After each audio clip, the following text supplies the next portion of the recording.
My upstairs neighbor is vacuuming, and the vacuum sounds like it's in pain. Hello, welcome back everyone to Math 151, where we will be talking about continuity at a point. So we're going to introduce this definition. What does it mean for a function to be continuous at a certain point, say x equals a? We're going to relate the definition of continuity to some features that might show up on the graph of a function that indicate whether or not the function is continuous. We're going to study continuity for piecewise functions, and then we're going to give a definition of continuity not necessarily at a single point, but what it means for a function to be continuous on an open interval, a full collection of points. So in video number 3, we spent some time asking ourselves, under what circumstances does the behavior of the function at a certain point match the behavior of the function near a certain point? Under what circumstances is f of a equal to the limit as x approaches a? And we saw that, generally speaking, a feature on the graph of the function that indicated that those two quantities were not equal was a hole in the graph. A hole or a break or tear in the graph usually indicated that the limit and the function's actual value were somehow different from one another.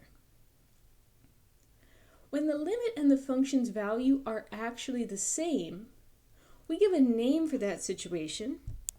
We say that a function is continuous at x equals a if the function's value at a is equal to the function's limit at a. Now, in this definition, one of the things that we're going to also assume is true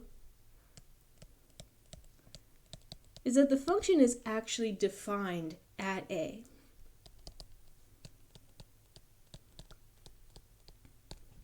So the function is defined at a, the limit exists at a, and those two quantities are the same. When that happens, the function is said to be continuous. Because the function's value and the function's limit match up, we already have an idea of what the function's graph will look like at a point where it is continuous. At a point where a function is continuous, the graph does not have any holes. It has no breaks, no tears, no gaps.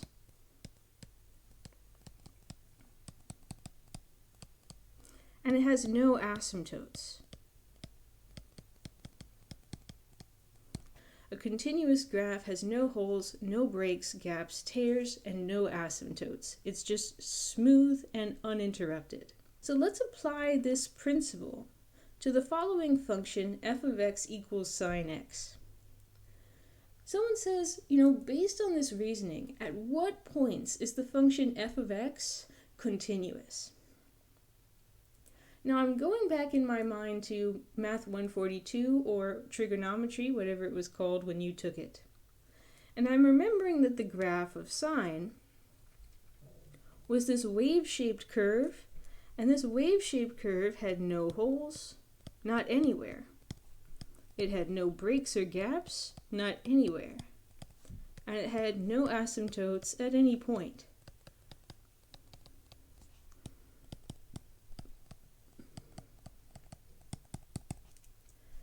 Because there are no holes, no breaks, and no asymptotes at any location in this graph, sine of x is continuous at every point.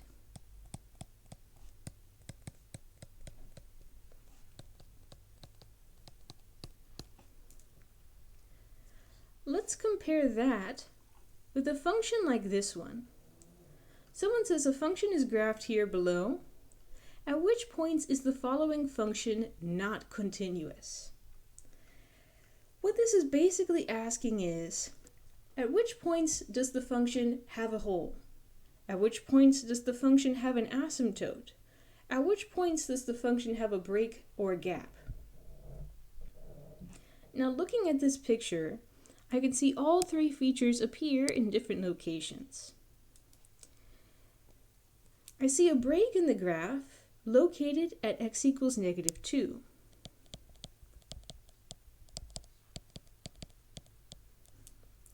Because there is a break in the graph at x equals -2, the function is discontinuous at x equals -2.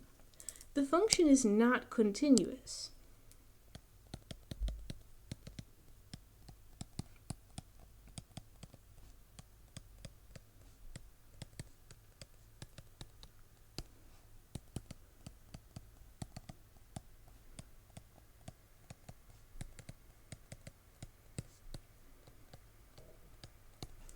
If I were to go back to the original definition of continuity, then I would say, well, is the function's value equal to the same thing as the function's two-sided limit? But the problem is that if I look at the graph here, the function's two-sided limit doesn't even exist. Because when we approach this x equals -2 from the left side, versus when we approach it from the right side, we're getting two different y values in those two different approaches. So the graphical reason that the function is not continuous at x equals -2 is that there is a break in the graph. The reason based on the definition is that the limit as x approaches -2 of f of x doesn't even exist. Let's see what other points might be cause for discontinuities. And I'm also seeing this vertical asymptote show up in the graph at around the location x equals, if that's 2, this is going to be x equals +1.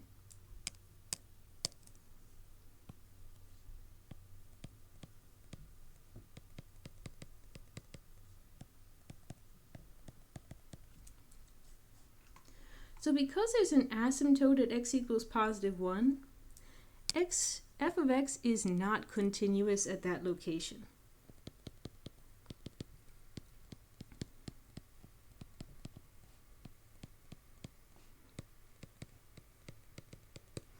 The graphical reason is that the graph had an asymptote at that location.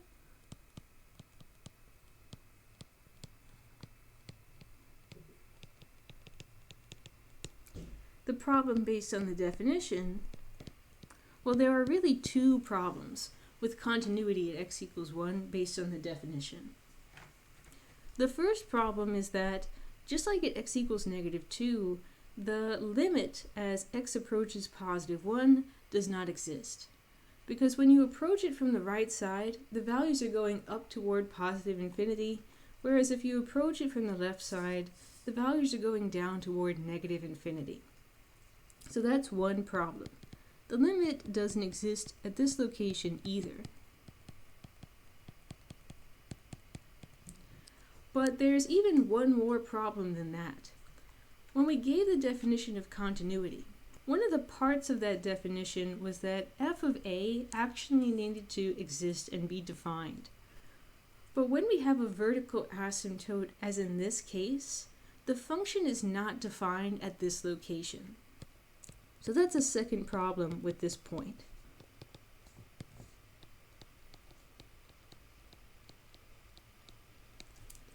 Looking at this graph, at what other locations might this function be discontinuous? The third location that seems to be causing problems is this hole here at x equals 4.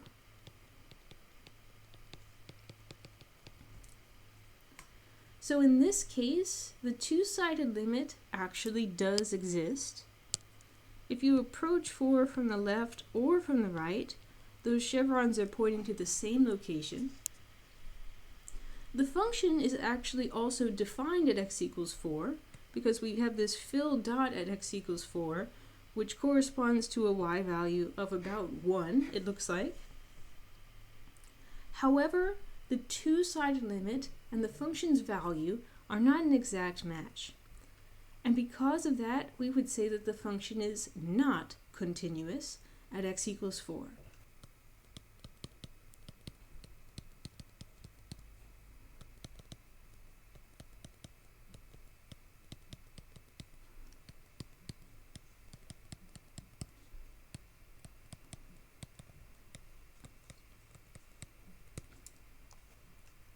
So the function in this graph was discontinuous at 3 different locations: x equals -2, x equals 1, and x equals 4. However, if we look at any other x value besides those 3 troublemakers, the function is continuous at every other location.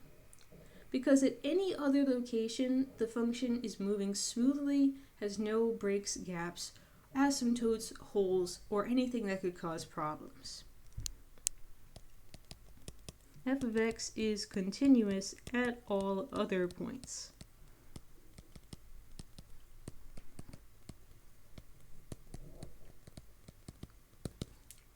Now, in terms of real-world applications, continuity is a measurement of a quantity's ability to grow slowly and smoothly. Continuity represents gradual, smooth change.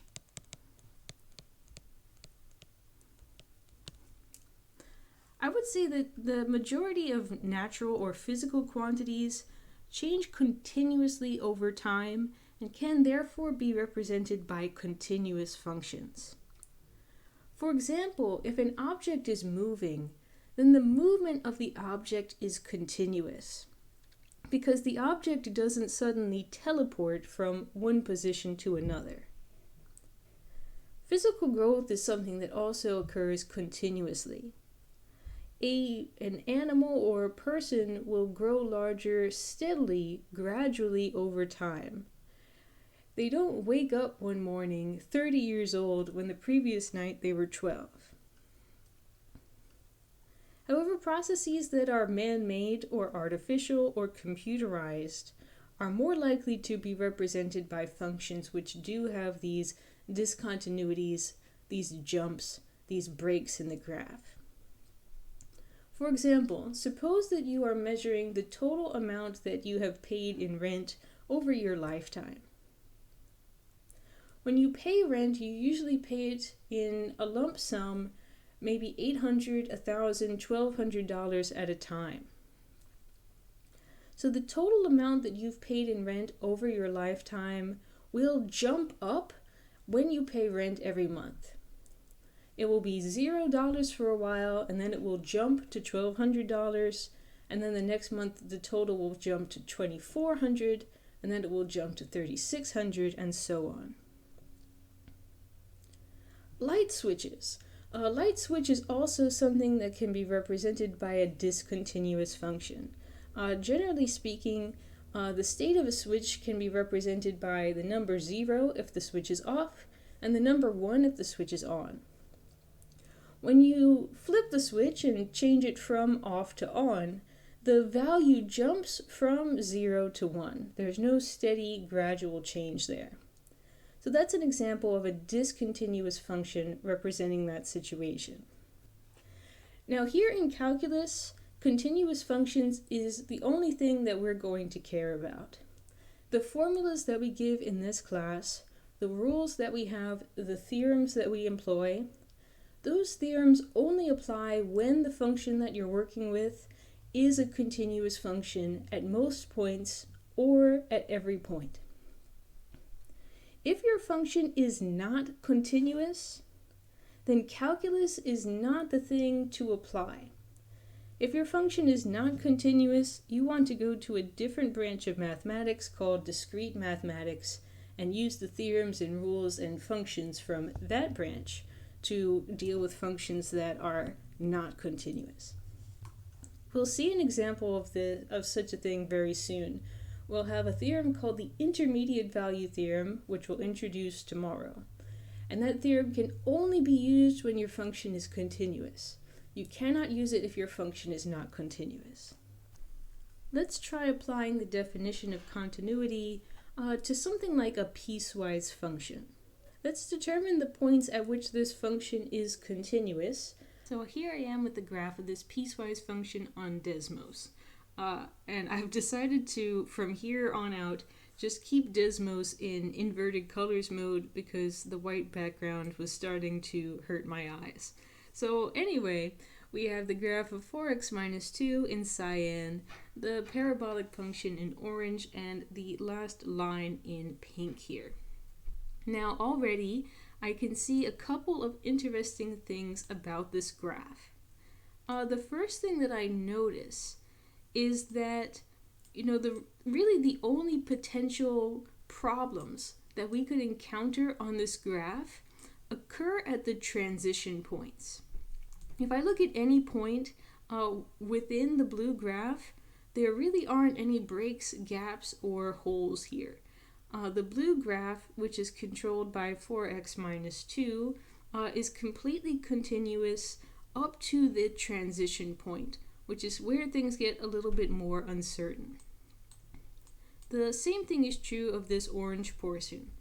All of the portions in between the two transition points on the orange graph seem to be absolutely fine in terms of continuity. I'm not seeing any prominent holes, breaks, or gaps there. Same thing is true with the pink graph. At every point to the right of this transition location 3, the graph is determined by the formula y equals x, and there are no holes, breaks, or asymptotes that could cause problems.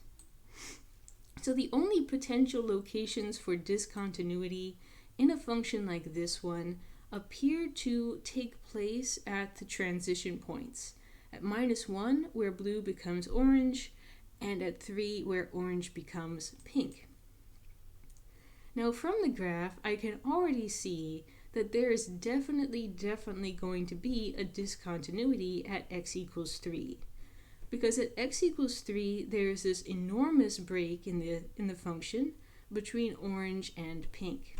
However, I am not quite so sure.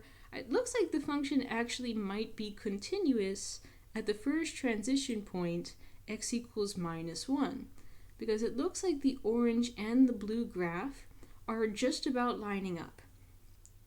But what I'm going to do is, because it's a little bit less obvious to me whether they line up perfectly, I'm going to go ahead and investigate x equals -1 manually. So I've just gone ahead and made some notes of our observations. From the Desmos graph, we saw that the function is definitely continuous at all of the x values that do not represent transition points, x values that were not equal to either -1 or +3. We saw that the function was definitely discontinuous at x equals 3 because there was an enormous break in the graph. The only remaining point that I want to investigate more closely is x equals -1, just because it seems kind of like the function should be continuous there, but I don't feel complete confidence in the graph because, as we know, Desmos graphs do not accurately show holes most of the time. So in order to check what's happening at x equals -1, I'm going to calculate the value of the function at the point. I'm going to calculate the two-sided limit, and I'm going to see if those two values agree. Now, as we recall from video number 3, if you want to calculate a limit at a transition point for a piecewise function, you can do that by plugging the transition point into the function formula on the left side and on the right side of that transition. So if I want the limit on the left side of -1, I can achieve that by plugging -1 into the formula -1 times 4 minus 2, and I get the result -6. Let's compare that to the right side limit, approaching -1 from the positive direction. So I'm going to plug -1 into the function that occurs to the right of the transition point, and I get -1 squared minus 5, which also is equal to -6. So the left side limit and the right side limit agree. Both are equal to -6, and therefore that must be the value of the two-sided limit. Now let's compare that with what we would get by plugging -1 into the function itself. If we plug -1 into the function, then we would have to plug it into which formula? The first, the second, or the third? We would have to plug -1 into the second formula, because -1 makes the second inequality a true statement. -1 is greater than or equal to -1. So the function's value is equal to the two-sided limit is equal to -6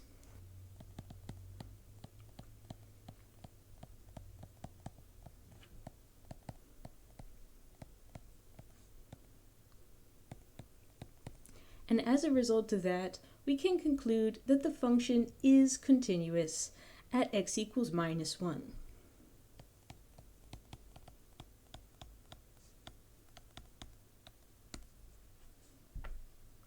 The only point where this function was not continuous was at the transition point x equals 3. At no other points were there any other problems. We can apply a similar reasoning to a problem like this one. Find a value of b so that g of x is continuous at all points. So we don't want any discontinuities here. Now let's look at the formulas that we have. If we look at the formula, the first formula that's given to us for this piecewise function,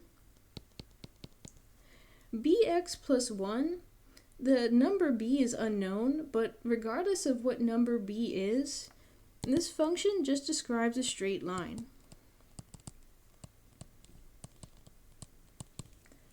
And straight lines, the graphs of linear functions, don't have any holes or breaks or asymptotes.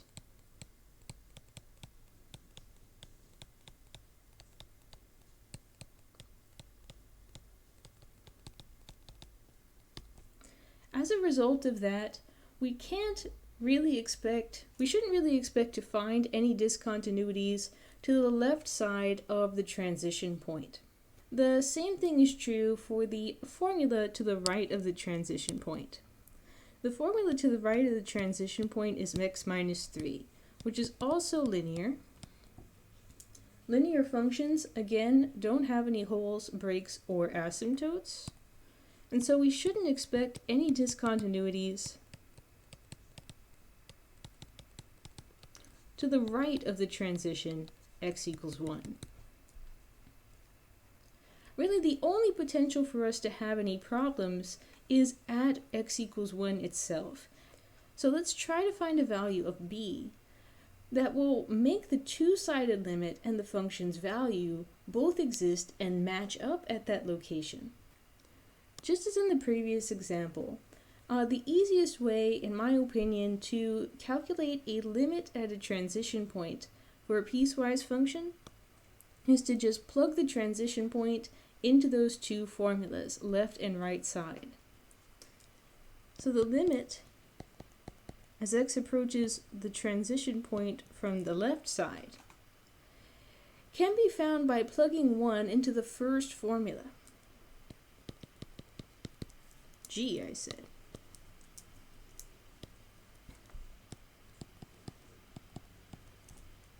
So b times 1 plus 1 is equal to b plus 1.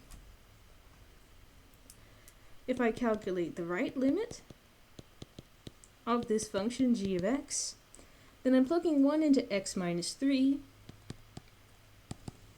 result minus 1. And for the record, g at the value 1 would also be the result of what we get if we plugged 1 into the first function, because 1 makes the first inequality true. Our goal is basically to make all three of these results match up. And since g of 1 is already the same thing as the left-sided limit, the real objective is to make the left-sided limit equal to the right-sided limit. If I solve that for b, I then get b is equal to minus 3. So if b is equal to negative 3, then the left-handed limit, the right-handed limit, and the function's value will all be equal to each other. That will ensure that the two-sided limit and the function's value are equal to each other, and this will ensure that the function is continuous. As a general theme, when you're dealing with limits and continuity in the context of a piecewise function, these transition points are generally what requires the most attention and what can give you the most trouble. Let's just introduce one quick final piece of terminology really to help prepare us for what we will be talking about tomorrow when we introduce the intermediate value theorem. First, I want to recall some terminology. Open interval.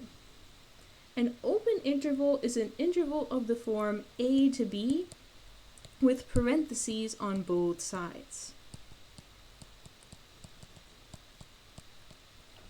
This interval says all the x's which are between a and b, but don't include a and don't include b. We call an interval that does not include either endpoint, we call such an interval open. Now we have a definition for f of x being continuous on the open interval a to b. And when we say this, all that we're saying is that f of x is continuous at every point in the interval ab. You give me any x value between a and b, f of x is continuous at that x value. In other words, the graph of the function has no gaps, no breaks, and no holes between a and b.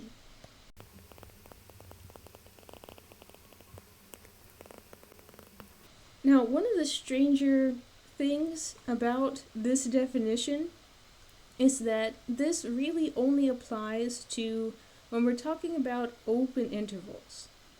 When someone is telling you a function is continuous on an interval which contains its endpoints, that definition is actually very different, and it's something that we will focus on tomorrow.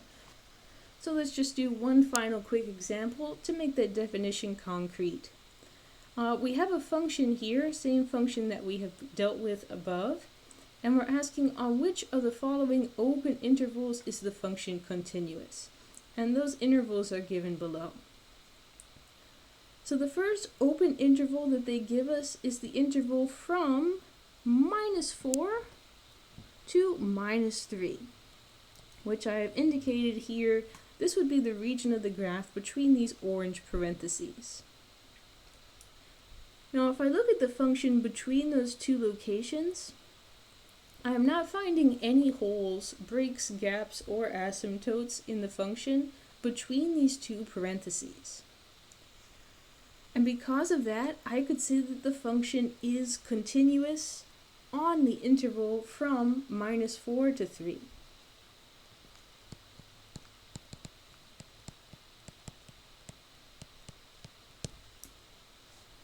However, if they came in and gave me the interval from -4 to 0, the interval from -4 to 0 stretches all the way from here over to the y-axis. And if I look at the graph of the function between those two locations, I do have a problem because there is a discontinuity at x equals -2. Because there isn't a discontinuity on the function between these two parentheses, the function is not continuous on this interval.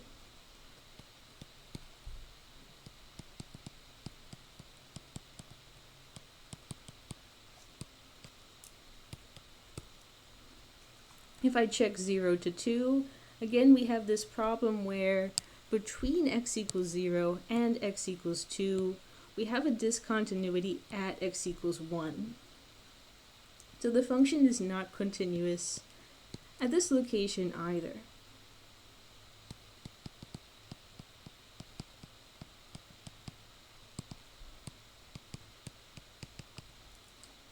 But what about the open interval from 4 to 6? The open interval from 4 to 6 is the portion of the graph that lives right here. X equals 4 to x equals 6. Everything from 6 down seems okay until we get to 4 itself.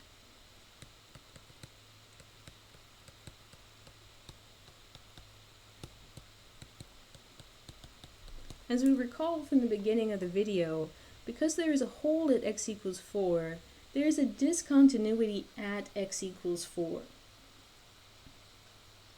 However, what saves us is that 4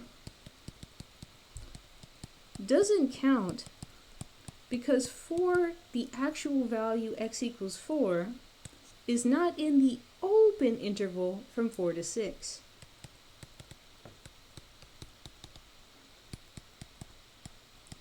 The open interval from 4 to 6 does not include either of the endpoints, does not include 4 or 6. So the discontinuity at the endpoint of x equals 4 has no impact here. The function is actually continuous on the open interval from 4 to 6.